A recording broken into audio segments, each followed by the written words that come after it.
Le réalisateur modèle de la Fox, ce fut bien Henry King, metteur en scène du chef-d'œuvre mal connu que vous allez voir. Henry King, qui avait obtenu de Zanuck une quasi-liberté de moyens dans sa compagnie. D'ailleurs, on peut voir cet homme de fer magistralement interprété par Gregory Peck comme une réflexion profonde, grave et limite sur l'art de mener les hommes.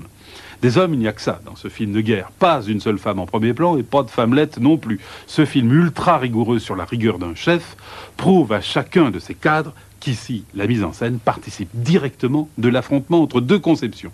Un général doit-il être près de ses hommes, les comprendre, être paternel avec eux, ou doit-il leur demander un dépassement de tous les instants?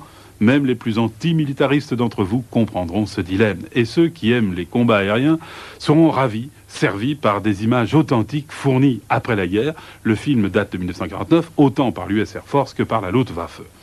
Henry King a coécrit le scénario de ce 12 O'Clock Height avec Cy Bartlett et Burnley, d'après le roman, mais lui n'a pas voulu être crédité au générique alors qu'il a bel et bien écrit, et beaucoup, le scénario de ce film.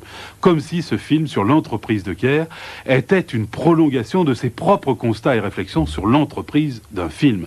Henry King avait besoin d'une totale confiance en son acteur vedette. La même confiance qu'il avait eue dans plusieurs de ses films précédents avec Tyrone Power, eh bien il la retrouva avec Gregory Peck, son acteur idéal pour toute sa carrière, avec lequel il signera 5 autres films par la suite. À propos de Gregory Peck, et c'est particulièrement criant dans ce rôle du général Savage, vous allez le voir, Henry King a donné sa définition de l'acteur parfait. Je vous la livre telle quelle.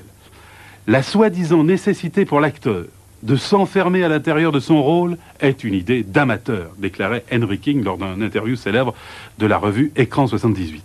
À l'opposé, j'ai toujours remarqué qu'un véritable acteur professionnel donnera une interprétation beaucoup plus émouvante dans un détachement et un sang-froid total. Admirable conseil, parfaite introduction à cet homme de fer que voici un chef-d'œuvre.